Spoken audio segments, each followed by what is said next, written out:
that if you're going to call yourself a professional reptile breeder, I think I want to be able to show, okay, look, this is my geckos. They have won this many awards, and basically put your money where your mouth is.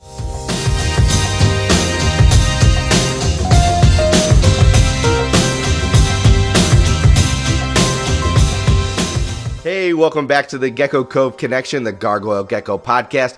My name is Bobby, and today our special guest is David from Tiki's Geckos, the Tiki's Geckos. I can't believe he's on here. So nice of him to come onto this channel.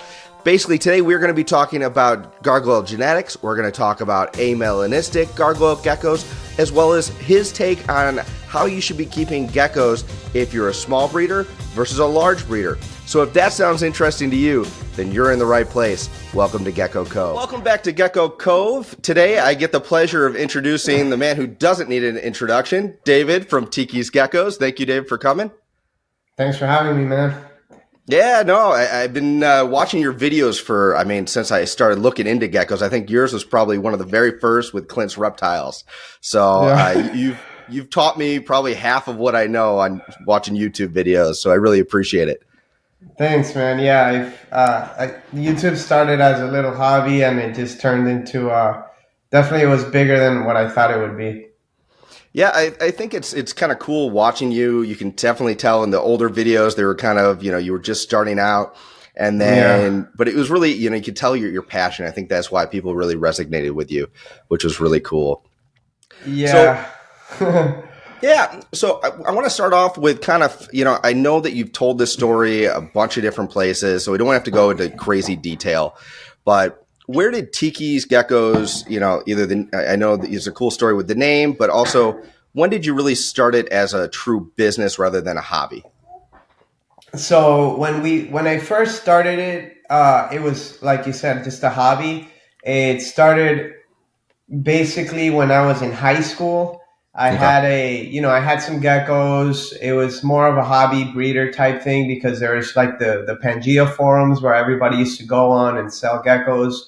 I used to vend shows, very rarely, but it was different back then. It was a lot lower key. There wasn't that many people into it. And I don't know, there was like maybe 2 or 3 people that were doing it full time.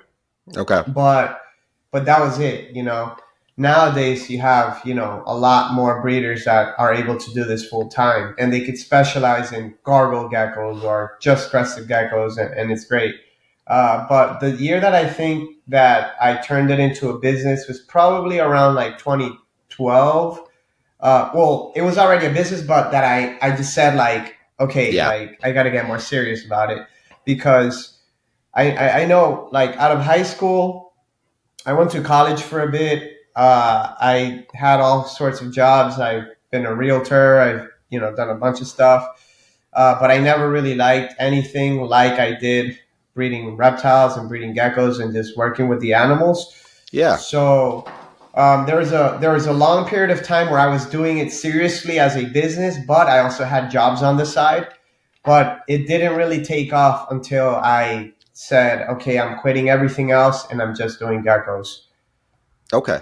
And so you were doing geckos. Were you also working with other species previously or just geckos? I know you had talked about some of the interviews I watched where you were, kind of, if someone asked for a certain animal, you would find people that you knew in the industry to get it for them. Yeah. So we have done a lot of different species for a long, long time. And, periodically we've added more and more. But in the beginning, it was, I started off with crested geckos and gargoyle geckos and did, basically all the New Caledonian geckos and branched out into other species of lizards that I liked. Also depended on the space that I had at the moment because I started in my mom's garage, so I couldn't keep any of the big lizards that I wanted to like I do now. But so it just grew as my facility and as that grew, the species grew for sure. That's awesome. And you're so lucky being in Florida, all the different species you can keep and keeps them outside. It's pretty amazing. So, yeah. One question I have is, you're sort of the face of the geckos, and I know you work really closely with Manny. I don't know how the business is split. We don't have to get into that. But, he's sort of the face of the blue tongue skinks. How did you Yeah. guys decide that, or is it just your own passion projects? It's just our passion projects, man. He naturally gravitated towards the blue tongue skinks, and so he's put a lot more time into the blue tongue skinks than I have, and he Sure. just started taking off with that, and now that's like after like the New Caledonian geckos, that's our biggest thing we breed. We breed the most blue tongue skinks out of any other lizard aside from the geckos. Awesome. Yeah, I've been trying to convince my wife to let me get a blue tongue, but she thinks it looks too much like a snake. And I'm like, I don't see it, but what are you going to do? I can't have everything, right? Yeah. But very cool. So, okay, did you start with just crested geckos, or did you jump into crested and gargoyles right away? Well, I mean, I want to say the first like five geckos I ever had were crested, but Okay. I got into gargoyles very quickly. I mean, and I would have gotten into everything very quickly if I had the money, but I was just some kid in Right. school. I was just literally a kid, so I didn't have, which might have been for the better, but. Right. I remember one of the first gargoyles I got was a very nice, like just a pure black and white striped, not a touch of orange or red. And it's so hard to find those geckos nowadays. Like Yep. everybody focuses on the reds, and nobody does black and whites anymore. Everything comes around. Yeah, And so it's a collector's item. Now it's worth yeah, something. So exactly. It's funny how that works. Before you couldn't give them away, and now like you're gonna have a hard time finding them. Well, that's why a lot of these podcasts, one of the pieces of advice you always hear is work on what you love, right? And if you love the black and whites, work on it. It'll become popular again. Yeah, So that's pretty cool. So you work with so many different species. I could list off, probably 10 species I've seen you working with, and you just did an awesome video on how you can, cohab all of them. And that was pretty sweet that you did that. yeah. So my question is, for people looking at getting into just one of the new cow species, obviously I'm partial to gargoyles. I think you have a special place in your heart for gargoyle geckos. Yes. Why? What's so cool about gargoyle geckos in your opinion? What do you like about them? Well, what my main thing that I love about them is the red. The red on gargoyle geckos is unlike any other gecko I have ever worked with. And Agreed. crested geckos have great red coloration, but the downside to them is that they fire down and you don't have that red, or they get really old and you don't have that red, no matter if they're fired up or fired down. So Yep. gargoyle geckos are the best gecko species for that particular color.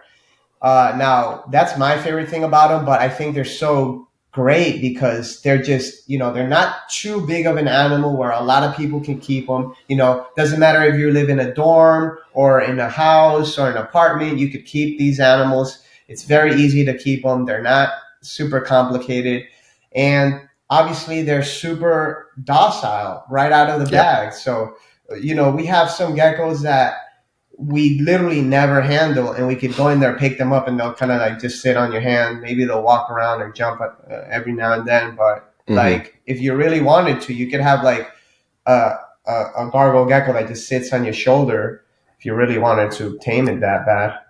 Yeah, no, and I actually just traded a gecko that was that tame this past weekend at Tinley, and when I was kind of showing it off to the person I traded with, Living Wild geckos, and Yeah, the cool thing was they just let it sit on the table, and it was like a mascot. And someone asked, "Is that your gecko?" And they're like, "Well, it will be pretty soon." yeah. So Well, it's kind of cool that's how what they do that. that's what Paul does.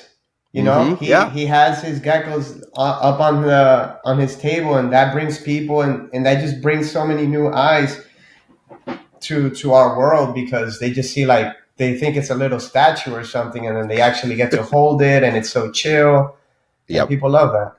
And I love lychees. I think they're really cool. I think there's nothing like holding a lychee, right? Or even a Right. chewy, right? They're really cool because they walk really slow, but they can be cage territorial where I've never had a gargoyle be that aggressive. And I joke around with some people. I have a small collection, obviously, and so my chances of getting bit are really low. I've never been bit, never had them really even gape at me.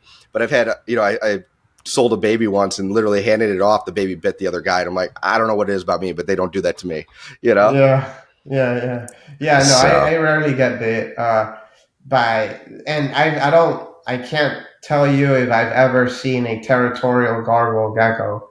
mhm. Um, yeah, I don't think I ever have actually. So that's interesting. Yeah. So that's kind of a cool Because plus. I have territorial crested geckos. I have Yeah. geckos. I have Really? Okay. crested geckos. Yeah, I have crested. There's one that was labeled for the longest evil one in our house, in our facility. And because you would just walk by its cage and it would just like try to go at you, and you put your hand in the cage and it just attack your cage and start biting you. And then we sold that gecko, and there's another one that's like that, and we just dubbed it Evil One 2.0 because it's That's just as awesome. mean. Yeah, that's interesting that there's I've never heard of territorial crested geckos, but Yeah, yeah, again, I've never been bitten by one of those either. But I can imagine it's more like being bitten by a frog. It's not really that bad, no, not at all. so it's just pretty cool. That's awesome. So okay, you work with some amazing gargoyle geckos, and I know that you're really well known for your Deadpool line. Often imitated but never duplicated. But you didn't hatch Deadpool. You bought Deadpool as an adult, didn't you? That's right. Yep. Can you tell me the story of kind of acquiring Deadpool, and what did you see in him? Why was he special? We kind of know why he's sort of special now, but Right. Well, so no, Deadpool was produced by the OG of OGs, Phil Tremper, oh and yeah. Phil has been working with gargoyle geckos for longer than I've been alive, I think. So it's pretty amazing what he's done with his lines, Hmm. and I credit like what that line has done is all thanks to what the work that he has done already. But so I Phil hatched it and he sold it to a guy named Michael that lives here in Florida. That he was big into iguanas and other reptiles. He's been around for a long time, longer than I've been alive. Also here in the Florida scene, and Nice. he just had he had a phase where he bred really nice high end New Caledonian geckos. He had chahuas, gargoyles, lychees, and a bunch of other stuff. And at some point, he just decided. I think he had a daughter, and just Life took happens. life happens, and he decided he was getting out. And we were friends, and he had known me because I've always been in the scene since I was a kid. And he Yep. just I mean, even back then I was still a kid, but he basically offered me the You're still geckos. young. Yeah, thank you. So he offered me the geckos. He offered me a bunch of geckos, and you won't believe what I paid for them, but I paid $500 for Deadpool at the time. Oh, what an So investment. right. Dude, that's awesome. So, And but so yeah, so he was getting out, and he had his group of gargoyles.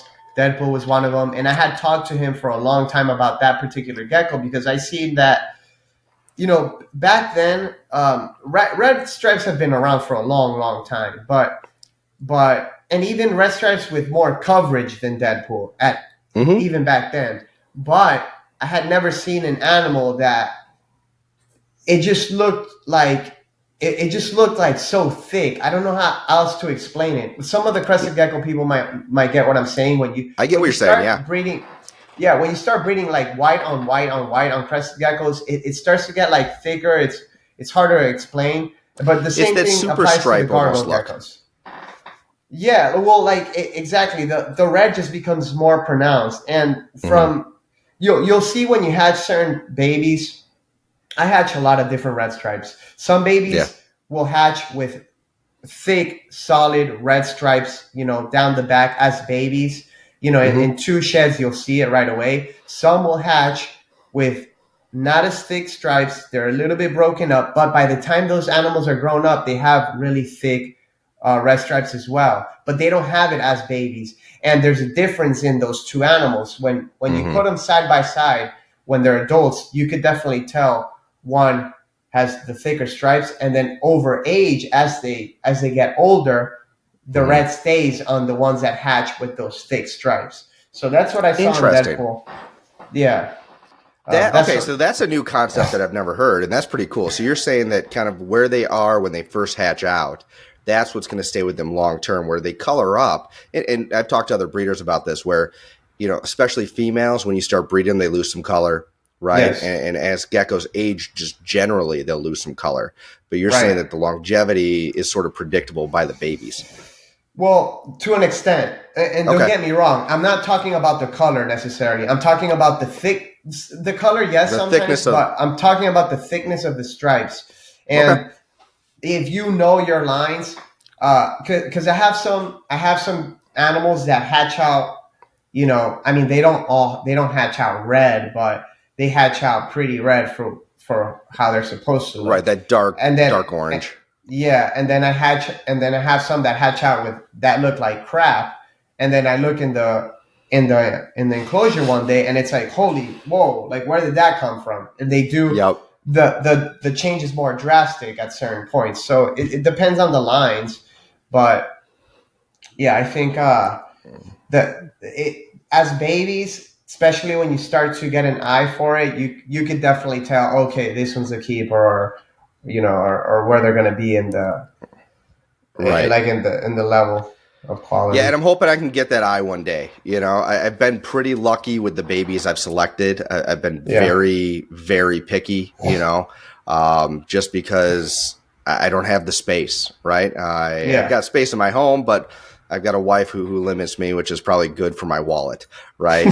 So I go for the highest end that I possibly can, and that's my strategy. But I've definitely even noticed just raising up some babies, the difference in how they'll mature. I've raised a few where I buy them and they just haven't turned out the way I wanted to them. So I sell those and try again, and it sets me back about a year, but to me, it's worth it. Yeah. At the end of the day, you know, you're gonna, if you hold back your best stuff, you're gonna learn a lot from it. But also from like you were doing, just buying animals and holding those back and growing them, even if they don't turn out how like you want them to, you still learn. You still take, you know, from it. Took notes. And you learn from it, because next time you see an animal like that, maybe you're like, okay, maybe I don't get this animal. So it saves you time in the future. Whereas a new breeder might come in and we all make those mistakes. It always happens. It does, you know, especially when it's a good deal, and I can't believe it's only this much, you know. So we kind of talked about you got Deadpool from some amazing people, right? And actually, I was surprised at Tinley to see the Tremper booth is so much smaller than some of the other booths, right? And he's sort of a hidden gem in the corner, and you could easily walk right by him. But you're such an authority, I would say, you know, whether you like it or not. I think a lot of people go to you for amazing advice and see you as an inspiration. Who was your inspiration in the gecko game back when you started? Who did you look up to? Who did you learn from the most? So as far as like breeders go, of course, I looked up to AC Reptiles, who's one of the biggest ones. Just because I liked his image and the quality of animals he was producing. He has some really badass gargles, but he's mostly crested geckos. Of course, I looked at Steve Cimelli. You know, Leaping Leechies. Leaping Leechies. Who else? The Gilpins. There's so many people that I looked up to, honestly. Like, and it's cool because I looked up to them and I've gotten geckos from them, and they've helped me build my collection. But as far as like back then, there wasn't really any influencers or people that were like out there making educational videos about them. The only person that I know was before me she was with Cresteds. She wasn't with Gargles, but her name was JB's Cresties. On YouTube, and she was before me. Like she was the reason why I saw her videos, because I would have questions, and I would be like, So I would Google it, and I would just stumble upon her videos, and then that's why I started making videos. But That's she awesome. was the one that also I got inspiration from. Yeah, yeah, and you're one of the major inspirations for me jumping on. I think I've said this before, but doing this sort of podcast, I watched your episode with the Gecko Pod, and it was one of the ones I look forward to just because they were talking more about gargoyles, and I'm like, Yeah, I just think there's so many more gargoyle people to talk to, and yeah, I think I've said this before. I'm a counselor by trade, and so I'm like, I can ask questions. That's something I do yeah. all the time. You're not asking me to do math, so. Nice. Very cool. Okay, so I've mentioned many people that even today I look at their collection and I just am in awe. Like even your collection, I look at the baby that you posted that's Pennywise and Deadpool line. I don't know if you've named that gecko yet. I haven't. You know what I'm talking about? Yes. Yeah, I mean, I think everybody's seen that gecko. But is there anybody's collection you look at right now and you're like, ooh, if I could steal this? Oh my Probably God, a bunch so of many, people. so many. Yeah. There's literally so many people, and every day I just like go on Instagram and I see some person in Korea that has like some badass geckos. I'm like, Right. how do I have never heard of you? But Paige has some awesome geckos. I was literally just we spent some time together in Tinley. She's awesome. See, she's one I Paige, missed. I didn't get really? to meet her in Well, person. Yeah. yeah, no, she was super cool. We had dinner on Friday night, I think. Oh, that's Um, awesome. who else? Man, there's so many people. Somebody who Yeah, doesn't I don't need to get put you on the spot, but yeah, I mean, no. it, Oh yeah, it, go it, ahead. it's one of those things you look at Instagram and there's so many cool geckos just coming out lately. And I Yeah. think it's good for people to realize that even, at your caliber, you're drooling over other geckos, which is Oh kind of yeah, cool to dude. think about. I just bought a $4,000 gargoyle like Nice. yesterday. So like I'm always seeing like and man, this year or yeah, like this year and last year Yeah. I must have spent like dude, too much money on gargoyle geckos because I was just like it just hit me. I'm like I haven't added like new blood in a long time. So I literally bought maybe like 10 or 15 different bloodlines. Yeah. I imported some nice red stripes from I think from Czech Republic. I Oh, got some cool. from Adeline. I got some Oh, she's from got amazing Cosmic. stuff. I got some from Cosmic. I got some from Koalas. Like I got some from a bunch of places. Got a koala baby right there. Really looking forward Yeah, to that one. yeah. He's got some ridiculous stuff right now. Oh yeah. Yeah, I mean, that's one thing where I'm looking at my quality and I'm like, I've got to step it up to the best I can do because there's so many great breeders out there. And I could see in 3 years where what today is top tier is just medium tier. Mm-hmm. So just keep pushing the envelope with, especially the head color.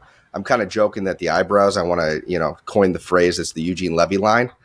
Right. So wouldn't that be great? The Levy. Yeah. So, but so I'm trying to get my hands on a eyebrow baby right now, and just kind of work on that and keep going. So, um, that's awesome, man. And obviously you've got, one of your videos I actually used to reach out and find out who I should go and buy my next gargoyle from. And it actually ended up with one of my favorite males right now. And I lucked out that it was a male, but it's a red, I would say super to ultra blotch. And it's got a deep, deep red base. So this thing, when it's fired up, it's just engine red all over.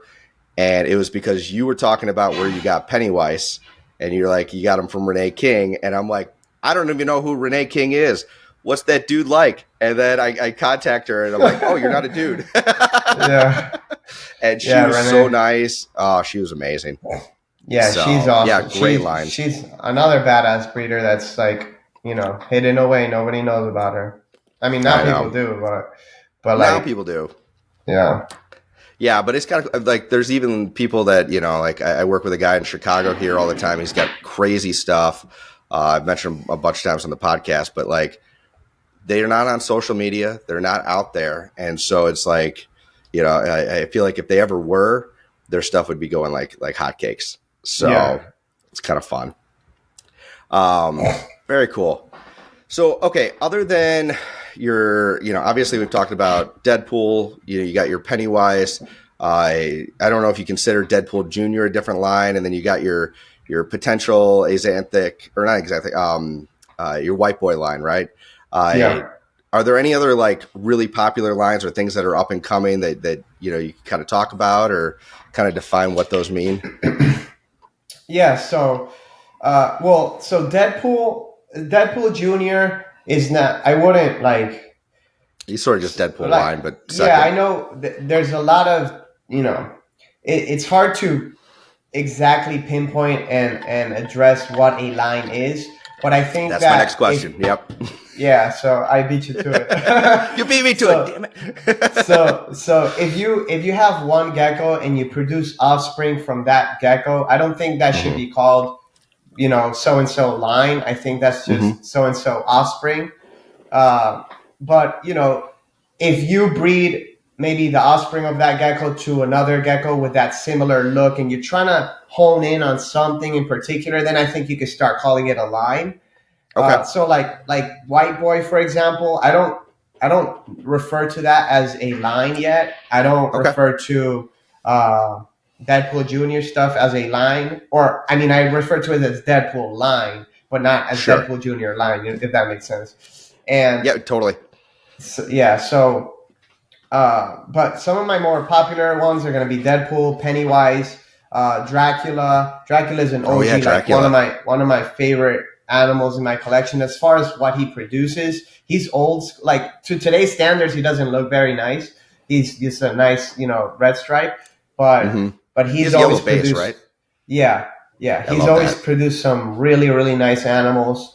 Uh, and I think like the trick is like they're all red striped Right. gargoyles, right? But when you start to kind of like have a vision for what you want to do, what you want to hmm make, and you start to add every other person's lines, and just to strengthen your line, hmm that's just gonna make a world of a difference. Like I have so many different animals that I can't wait to integrate into Deadpool. Yeah. I wish I could kind of like have that click remote real quick and just speed up and see what it's gonna look like. Yeah. Yeah. No, it's the journey, but man, this is a Yeah, it's patience. This hobby teaches you patience for sure. absolutely. So. Yeah. Okay, we brought up White Boy, and I would be, a horrible interviewer if I didn't ask you about it. So I don't know how much you want to talk about him, but what have you discovered so far is such a cool potential morph. I know that Kelly and Rackhouse, Eclipse Exotics, they have something similar. Yeah. But what have you discovered? Have you been able to reproduce anything so Yes. far? If you don't mind me asking.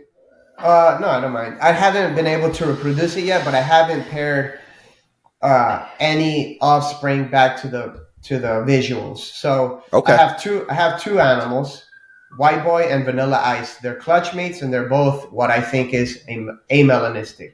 Yep. So I have this coming season. So next year, actually, I will be able to produce some. Fingers Yep. crossed. If it's working out like I'm thinking, but I think it's a simple recessive because there's been a lot that randomly pop out from normal looking animals. Okay. I get a lot of messages from people in Korea, this one guy in China, of the same exact thing that I have, and obviously Paul and Kelly have one, Yep. and she's hatched I think like two or three. Just that one is viable though, Okay. so I definitely think it's genetic.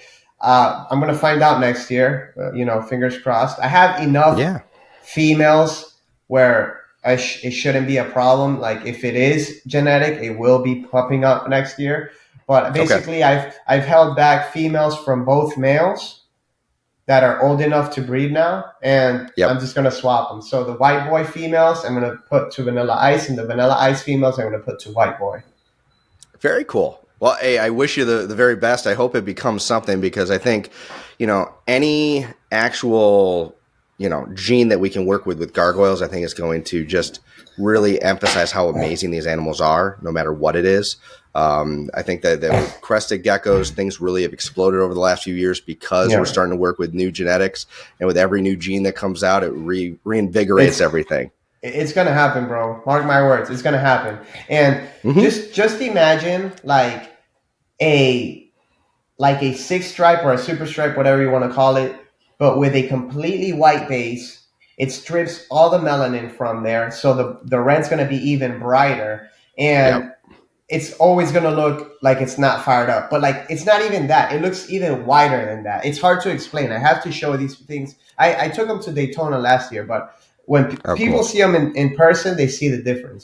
And a lot of especially when I was first showing him, a lot of people were saying, "Oh no, that's just not fired up." No, buddy. Like I've seen them fired up. I've seen these animals fired up, and I've seen them fired down, and Yep. they're white all the time.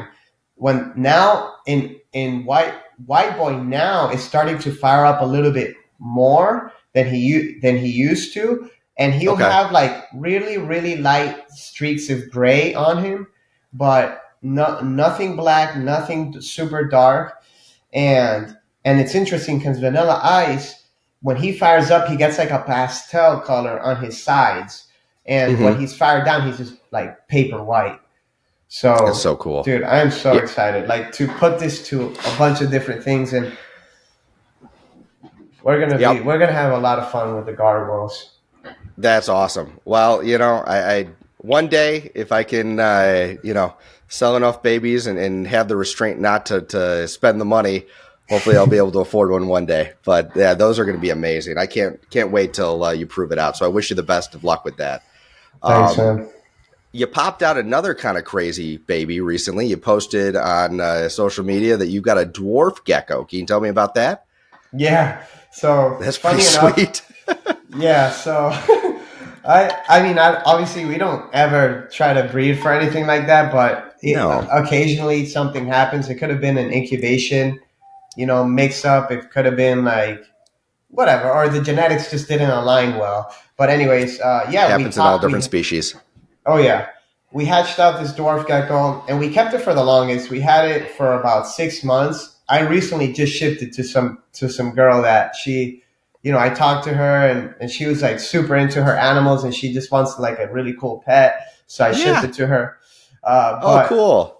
yeah, but for the longest, it was like our little pet here at the facility because it's just like such a dude. Its head is the same size of its body, and it was like six Yeah. months old.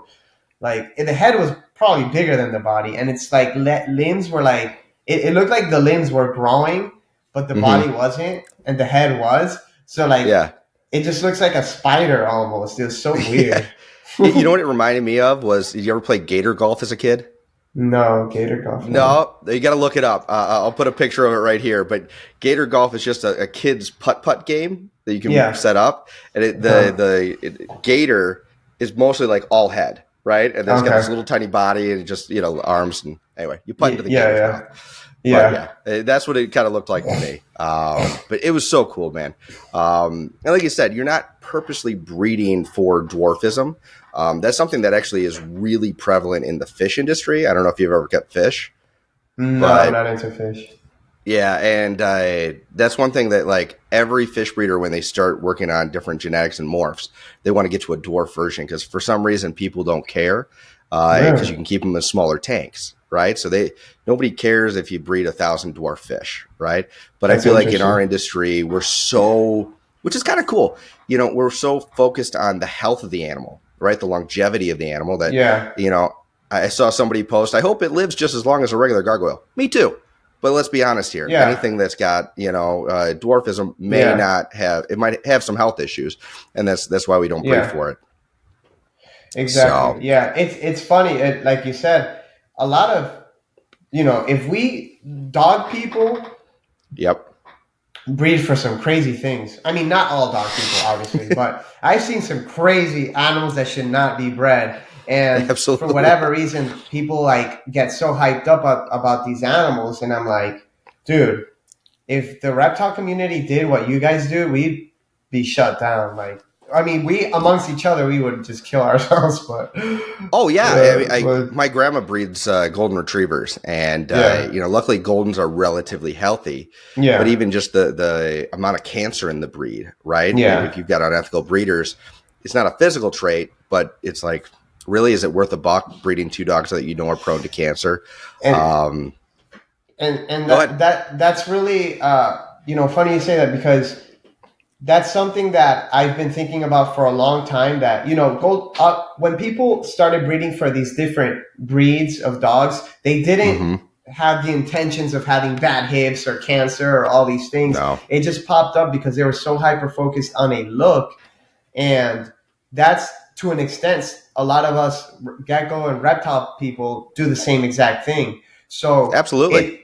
it brings it that was when I told you earlier that I bought like 15 different bloodlines from all over the world.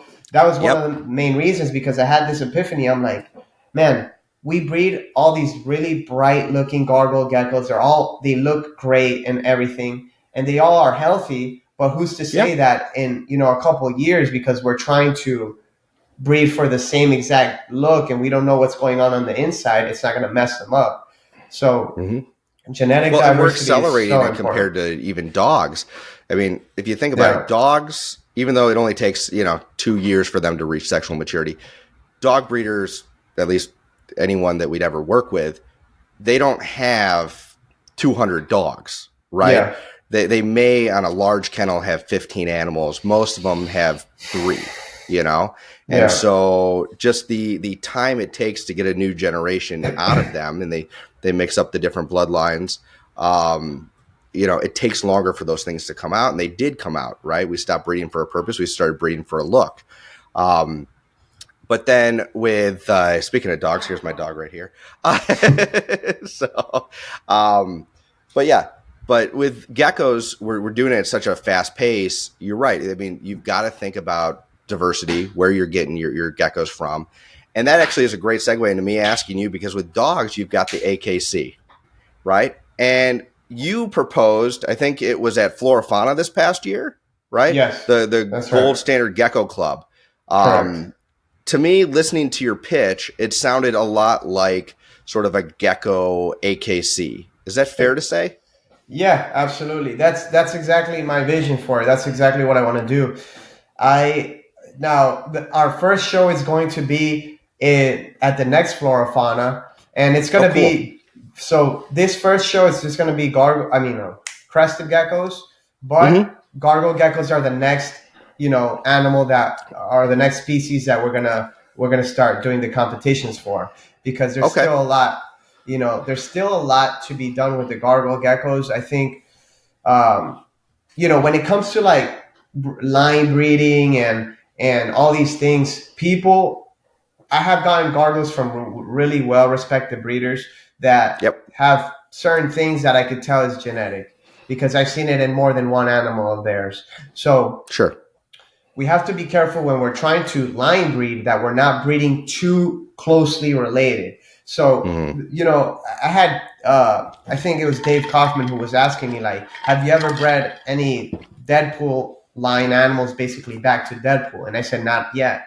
I'm going to do that eventually, but I want to get it a couple generations away from Deadpool, because Right. the color is easy to pass down, but I want to make sure that the animals are healthy, even though, because I may have a Deadpool offspring that is healthy, but it may be, it might have a recessive mutation for something that's going to have that Deadpool might have also, and it could cause an Right. issue down the line. So we want to get it as far away as possible to reduce the possibility of that, and then you can breed it back into the line, make the line stronger, and keep the best attributes of that line. So that these kind of things, though, when I was starting, I didn't know this. I had no No. clue. I was doing things. I was breeding geckos just because I like how they look, and I would even breed, an offspring to a parent, because Right. I thought that would be the quickest way Accelerate and yeah. to get the results. But that's not. I think there's hobbyist breeders and there's professional reptile breeders, and I want to make the distinction. Not to say Yeah. that the hobbyist can't be professional, but I think that if you're going to call yourself a professional reptile breeder, I think I want to be able to show, okay, look, this is my geckos. They have won this many awards, and Mhm. basically put your money where your mouth is. It's not just Well, a and right. If your popularity gecko contest. wins an award, that stud fee is pretty high, or just the offspring, raise in value, which is really cool. That's going to be a consequence to that as well. And it's not like Dude, I got a lot of flack for this in the beginning because people thought it was gonna be like basically a popularity contest. Like the big breeders that are friends are gonna basically just help each other out. But I I don't know. I know there's a lot of people that would do something like that, and that's why I'm going to be Mhm. very careful on the judges I choose. But Right. uh, there's going to be the judges, and then there's going to be me. So and there's going to be a point system. So they're going to have to explain.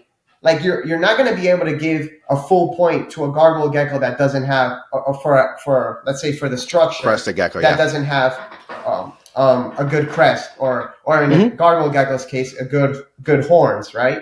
Right. So they're going to have to somewhat be able to explain it. And of course, Yeah. everything's subjective, and it's hard to judge things because you have a taste. I have a different taste of geckos, Mhm. but we're going to get it down to a point that it's going to be hard to dispute. And it's like you said, it's sort of how you set it up, right? It's the, you're trying to think of everything that can go wrong. And it's good to get criticism right now because Yeah, it gets you thinking about all the things that could go wrong, right? And I've yeah, thought of some things that might be hard, like who's going to register 200 of their crested geckos, yeah, right? Have you exactly. thought of that? And Yeah, so it's like, there's probably solutions you've come up with and ways to entice people to buy into the system. And anything new where you're going to try something, see what works, see what doesn't work, and adapt from there. That's what I'm yeah, assuming. yeah, absolutely. And I'm not. Listen, I am very open to any criticism or anything as long Yeah. as it's respectful. But the issue Yes. I had when was people started attacking my character, saying that I had intentions No, of no. of doing this for this or that or whatever.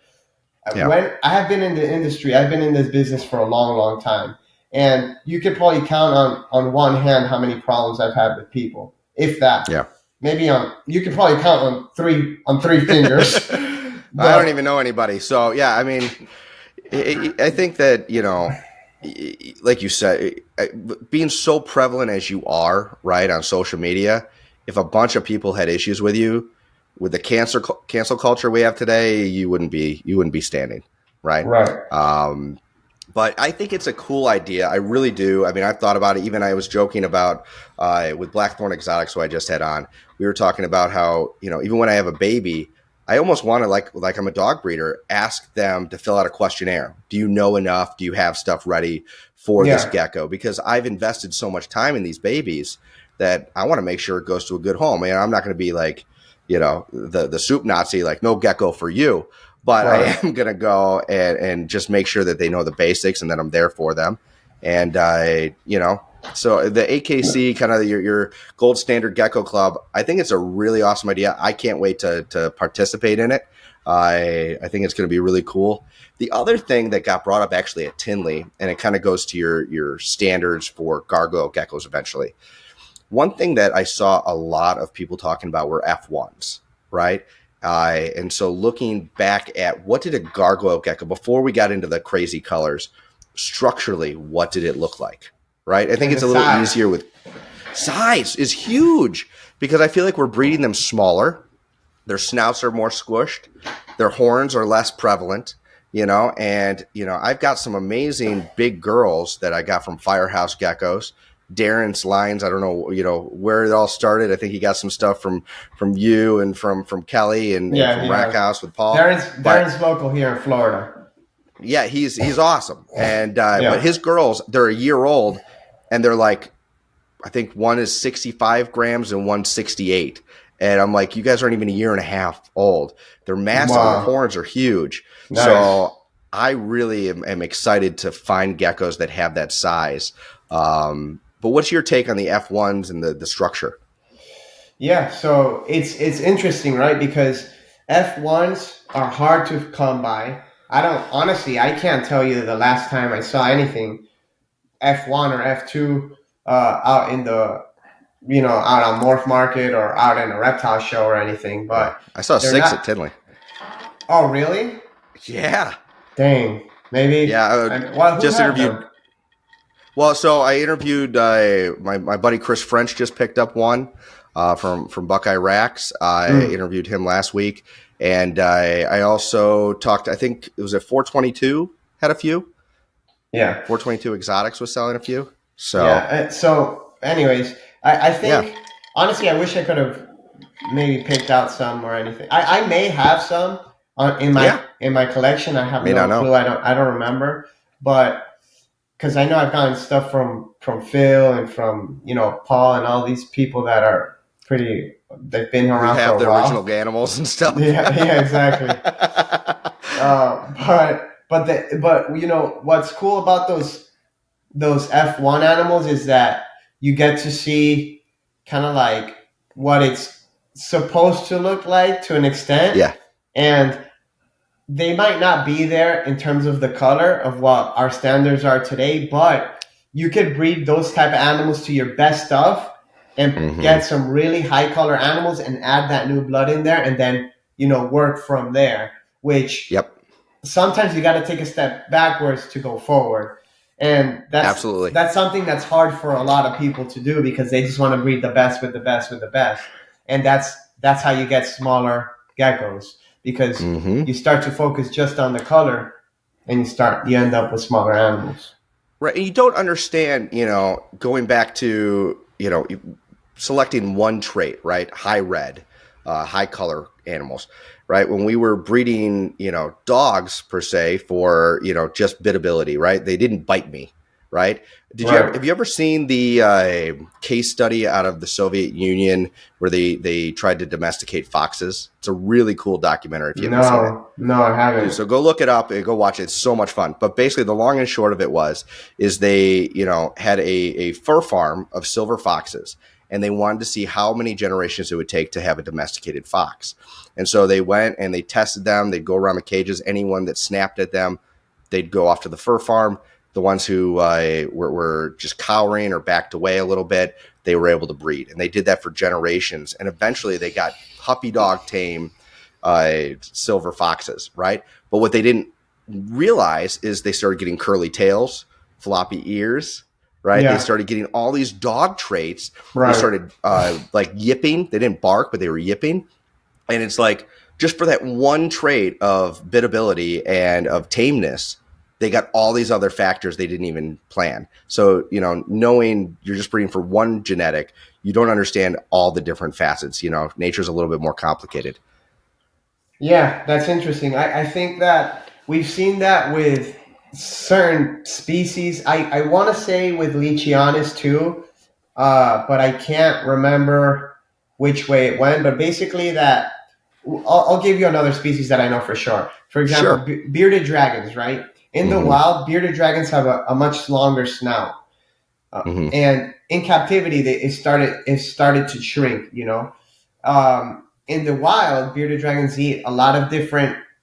They go into termite mounds. They may eat some of the termites, and they need that longer snout to kind of like get into places better or to shovel their faces into places better. Yeah. But in captivity, they get everything they need, and slowly but surely that snout starts to decrease. Now, that may look nice to some people, but it could also be an issue, like we have seen with like Frenchies and other dogs. If that snout gets too close to the face, then it's going to start giving other types of issues with breathing and everything like that. So absolutely. So yeah, it's interesting. That's why we have to put our dogs on CPAP. They snore worse than I do. Yeah, the brachycephalic thing, and I think even, not to talk too much about dogs in this gecko podcast, but like dog nut as well. I feel like we all love multiple animals. But, those dogs, you're even seeing a rebirth of like the Old English Bulldog. Most people realize they're amazing pets, but genetically, they're just an absolute nightmare, right? Yeah. And so now you're getting a resurgence of what's called the Old English Bulldog, and they're looking at what the breed used to be when they were actually functional and baiting bulls, and they're breeding for those healthier, features. So real quick, what got me into thinking about this whole Gold Standard Gecko Club thing is because I got my first dog ever like 3 years ago, and she's an American Bully, and nice. I got obsessed with just the just the overall structure, the top line, the feet on these dogs, and how to make them functional. Because a lot of people breed American bullies or exotic bullies that are completely messed up. So Yep. what I really cared about in my dog was the functionality of the dog. I want the dog to run. I want the dog to jump and do all dog things. So that got me thinking about the functionality of geckos and reptiles in general. And obviously, the dogs are domesticated to a point that you can't even compare reptiles and dogs yet, right? But Yeah, and they're mammals and reptiles. We get it. But eventually, we're gonna get, we're gonna get closer to that, where we might look 50 years back and be like, oh snap, what have we done? We started focusing too much on color and we lost all this functionality. And that's what I don't want to happen. Yep. That's why I wanted to make the gold standard Gecko Club. Yeah, I think it's a good, it's great foresight. I mean, we can learn from other species, whether it be, mammals or other reptiles. I'm just thinking off the top of my head right here, but, kind of going back to, getting aggression out of things. Wouldn't it be sweet if we just had a line of leeches that had, we didn't focus on color or size. You just focused it on were they cage aggressive or not. And all of a sudden there's puppy dog tame as a gargoyle gecko. That'd be pretty sweet. I think it's possible. I think that, that's the type of thing that in the wild wouldn't do them any justice. It probably would get them killed. But in captivity, there's no reason to have that aggression. And, we're not going to release these back in the wild. So it would be absolutely, I think it could be done for sure. There you go. If anybody wants to distinguish themselves with the lychee game, there you go. That's your ticket. You're welcome. Right. Very cool. So, okay. Most people, obviously, you started on YouTube a few years back, and your production quality, I gotta say, is top notch. I don't know if you have a guy producing it, but your stuff is awesome lately. And not that your old stuff wasn't, but basically, I watch it all. Right? What was your original goal with creating content, and where do you see that journey taking you now? Like, what's sort of your goal today versus how it used to be? So my original goal was just to create videos that answered people's questions so I could redirect the people that are asking me all these questions to the videos. Yeah. Right? And that's honestly, that's like how, when you were talking earlier about when you're selling somebody a gecko, like you almost want to have like a little care sheet or a questionnaire for them.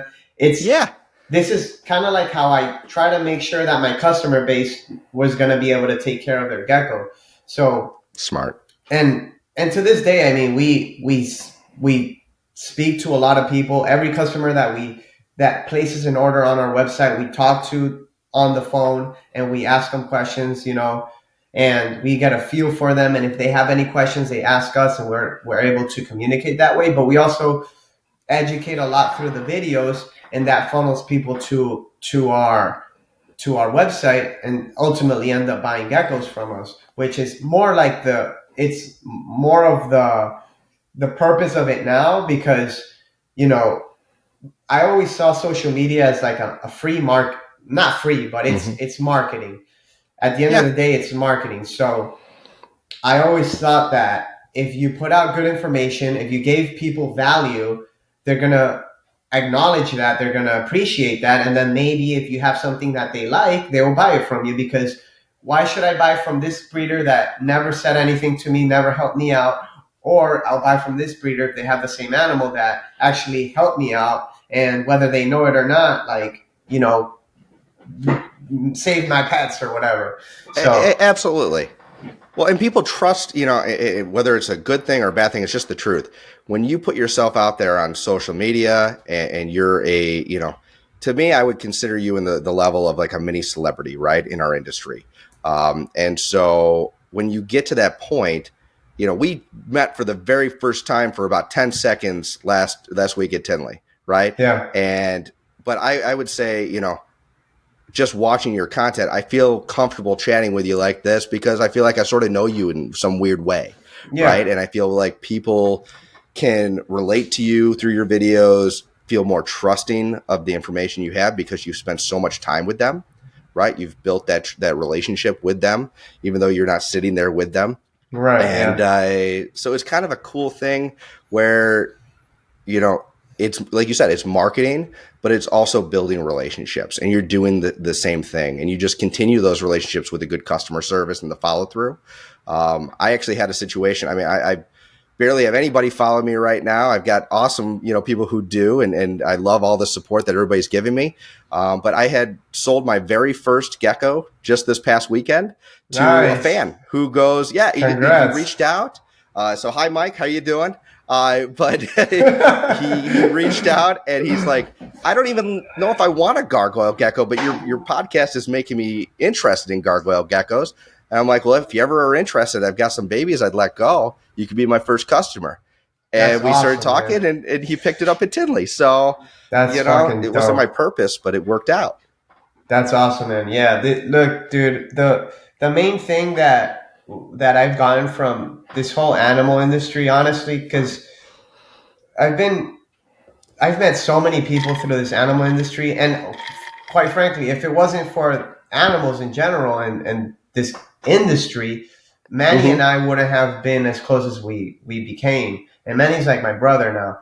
So yeah. And not just him, but my wife I've met through the animal industry, and just some of my best friends I've met through this industry. Some of my best friends in the gecko community, I've bought from them. They've bought from me. Like, it's just like, that's what makes this whole thing so much cooler, because you make these connections with people on a very on the surface, just because you like geckos, and then you start to peel back and you start to know these people, and it takes it to a different level, the whole experience. Absolutely. And one thing people don't tell you as you get out of, high school and potentially college, right, is that making friends in your 20s and 30s is not as easy, right? And so, some people have families and they kind of just stick to that. But one thing that I'm loving about this is that, I've got friends that I probably have one or two friends from high school and one or two friends from college, and that's about it. And then I've got who my kids' parents are as friends. Yeah, but now I'm starting to make those connections with people of all different ages, all different backgrounds, all across the country. And it's because we all have shared interests. And if you think about it, who did you hang out with in high school? People who were having shared interests. You were in the same club, in the same sport, Right. And so we're just doing that on an adult level, which is not easy to do. And I think that's what so many people appreciate. Yeah, you hit it on the head, man. Yeah. So, all right. One other quick question about the YouTube stuff. So, what type of content, you've given a ton of informational content, how-to videos, there's been other types of content you put out. Do you have a certain favorite type of content that you do? And does that differ from what does well in the YouTube algorithm? So I go through phases. Like right now, I'm really enjoying these podcast type videos because, whether it's on my channel or on your channel or whoever's, or the Gecko Pod, you get a lot more in depth into what we're talking about versus some of the other videos. You gotta try to keep the attention span of whoever's watching, and it gets a little bit tricky. Dan's climbing. Yeah, exactly. And here at least that the people who are listening to this, especially this far in, are hardcore people. Yep. You're not gonna get some beginner that doesn't really care listen to this point, right? So I really like this because at this point, I really like having these conversations that are thought-provoking and they're just pushing the envelope forward a little bit more with reptiles and just the way we keep them and the way we breed them. And as I'm getting older, this is what interests me the most. Yeah. What does best for YouTube right now, honestly, are the shorts. Shorts are doing great. The shorts are doing great. If you haven't started doing shorts, you should do that. Even if you if you clip the I find that they actually drive more people to subscribe too. I'll put out a video like this and I'll get 3 people to subscribe afterwards. So if you're watching and you're this far in, subscribe right now if you haven't. Don't miss out. But But my shorts, all of a sudden, I'll get 15 people subscribe, and I'll take 10 seconds to make it. Yeah, it's so funny because some of my most viewed videos ever are the videos I put the least amount of effort in. Right? Okay. It pisses me off so much because I'm like, I try to make this mastermind plan on how to get the viewer to get engaged and to keep watching throughout the whole period. And then I work for a week on how to do this. And then I post a video, it gets 2,000 views. And then I post a TikTok of a stupid little gecko doing something funny and it gets 3 million views. It makes no sense. Hey, I'm that kid. I'll be happy with 2,000 views whenever I get to your place. But no, it's crazy. I mean, literally, there's some videos I posted that I put together in 10 seconds, and they're my best videos. Like the walkthrough. Like I literally, it takes me way less time to shoot and edit the walkthrough of Tinley and of Schaumburg, and that's my best video by far. And I'll sit here and I'll do like you said, I'll write a script and I'll watch a bunch of, Mr. Beast, tutorials on how to gain, followers. And I'm not Mr. Beast. But you could take a lot from what Mr. Beast says. And listen, I had the whole change in my YouTube came about because of Mr. Beast. Because really, yeah. So if you look back at my videos. There was the last video, I think, I'm pretty sure the last video that we filmed that was like my old style was the video that Brian Barczyk came to my place and he walked around and we did a little tour with Brian. I remember that one. But so on that day, he told me about Mr. Beast. I had no clue who he was. He's like, oh yeah, dude, he's the biggest YouTuber. I'm like, what? So I started looking into Mr. Beast. I started watching podcasts, just every interview I could find, just watching his videos, and it's just so crazy. It's like, bah, bah, bah. It's like you get hit with 12 punches in 1 minute or 30 seconds, if that. Anyways, so those videos have kind of like what helped me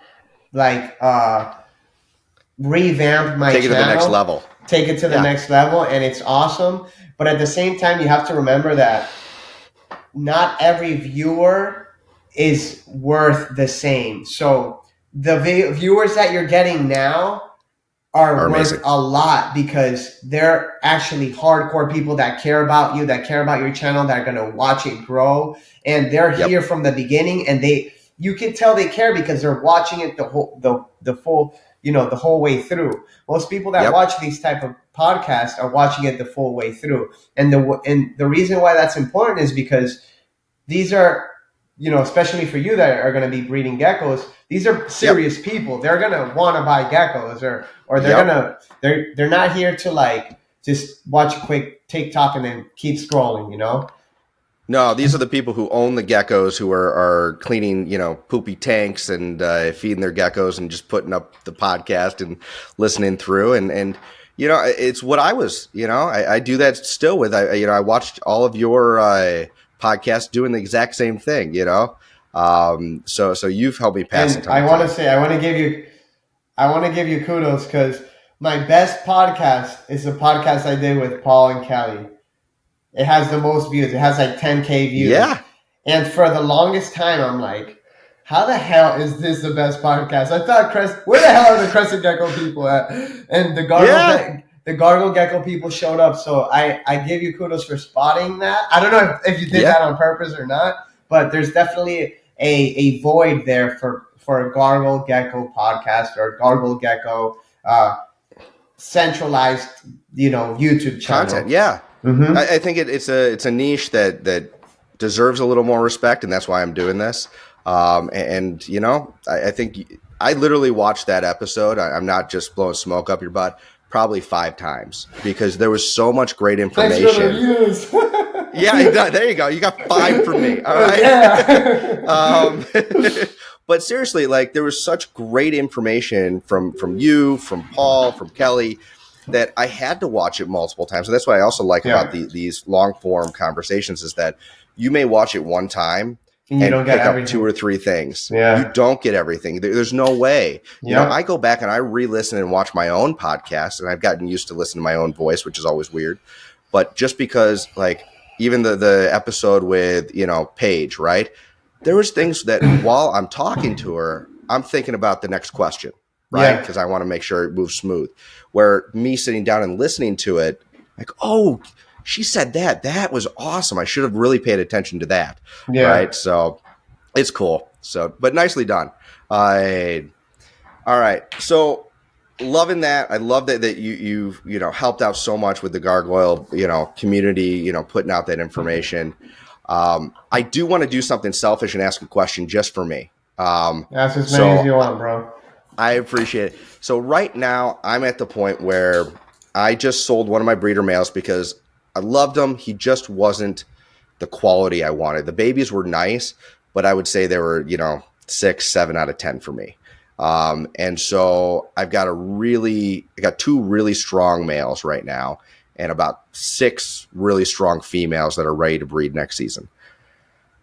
There's everybody's different opinion on, do you put 1-to-1? Do you pair them year round? And I necessarily don't want to get into that debate right now.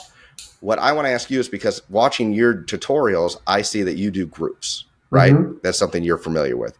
And there's pros and cons to that, but what would you say are the major pros, and what should I watch out for if I wanted to do groups? So I think the major pro to having groups is the productivity and just the efficiency of it. Now, I keep my groups together all year round, unless I want to switch up, some animals, but I keep them all together all year round. And typically I have 1 male to 2 or 3 females. Yep. Now, the con to that is that if, you don't always know what eggs came from which female.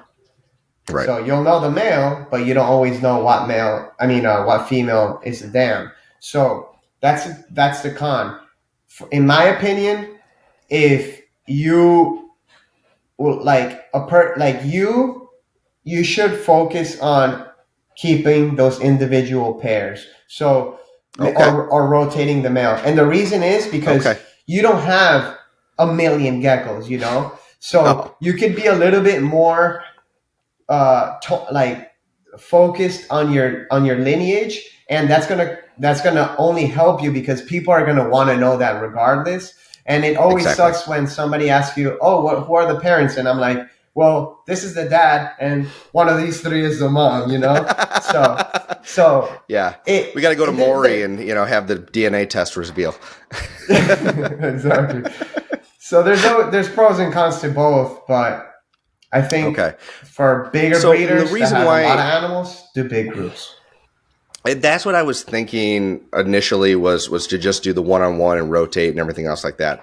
My one concern, just to be honest with you, and this actually came up during my podcast with David from the Gargoyle Den. Yeah, he was saying that he's awesome, man. Talk about some quality stuff. So one thing he mentioned was that when you pair the gargoyles is sort of that danger zone. Now, I've never had gargoyle on gargoyle aggression. I know it exists, but that, kind of like you said, you keep them together year round.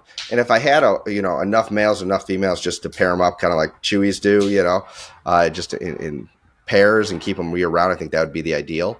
But I'm worried that I'm going to miss a rotation, and possibly, not get certain clutches fertilized. I don't know. I'm still learning, but I'm just always playing around these ideas, and I bet a lot of new breeders are thinking the same thing.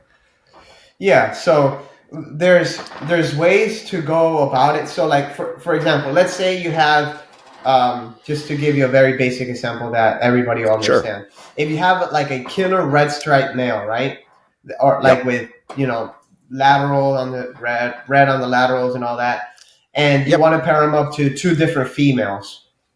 Let's say one is another similar looking animal with the lateral stripes, and then the other female is like a blotched, right? Mm-hmm. When the babies hatch, for the most part, especially if you've kind of like have some sort of experience or you have a good eye for it, you'll know right away, because the babies from the blotched female or the reticulated patterned female, they're gonna be more jagged stripes. Yep. where the females, the babies from the female that has the red stripes, that's similar to the male, will have cleaner stripes, and they'll have more red on them, right? Yep. So you could pair your male to a group of one, like you could be a 1.2 pair, but if you put the appropriate females in there that will kind of like distinguish themselves, you'll kind of have an idea when the babies hatch. And there's animals that I have that, that eventually, just from producing so many babies from that particular animal, they'll have a certain look that you'll learn to recognize. But Yep. if you're just starting out, you could leave in a male. They're not that hard to breed. Now, they're a little bit harder than crested geckos, I would say, but it's not rocket science. I think if you pair them up, if you start pairing them up early enough, like in the winter, he'll fertilize both females if you're rotating them out. Okay. No, that's great advice because, I'm always just torn and playing around with ideas. And my strategy always is if I pick away, I'm going to do it for an entire season because I don't want to halfway through change it up, right? And so right now I separate all my geckos, and so they've all laid duds. I know the season's over. I'll probably pair up later on, probably December, when I kind of estimate will be a good time for me. So no, I appreciate it. So just for fun, if I do ever switch to like doing a 1-2 or a 1-3, what size enclosure would you recommend? I know you do tubs, but would you want it to be an equivalent to like a 20-gallon or a 30-gallon or? I don't know the equivalent, but the tub size that I use are 64 quart. Oh, 58. Okay. I use 58 and 64 quart. Now, that's probably like 30 gallon. That sounds about right. Yeah, that's probably about 30 gallon. Awesome. So it's a 20 gallon one. It's 18, 24. So that'd be, even bigger for a 30 18, gallon. 18, 24. That'd be fine for a trio. You think so? Okay. Yeah. Cool. Nice. Yeah. Dude, I've had so much fun chatting with you. I really appreciate your insight and just, hanging out. This has been, I'll be honest with you. Like I said, you're sort of a mini celebrity to me. So, I'm kind of in disbelief that we're just chatting online. Not that you necessarily need it, but I want to give you an opportunity. Where can people go to find you? What should they, if they wanted to reach out, should they check out your website? Yeah, website is tikisgeckos.com.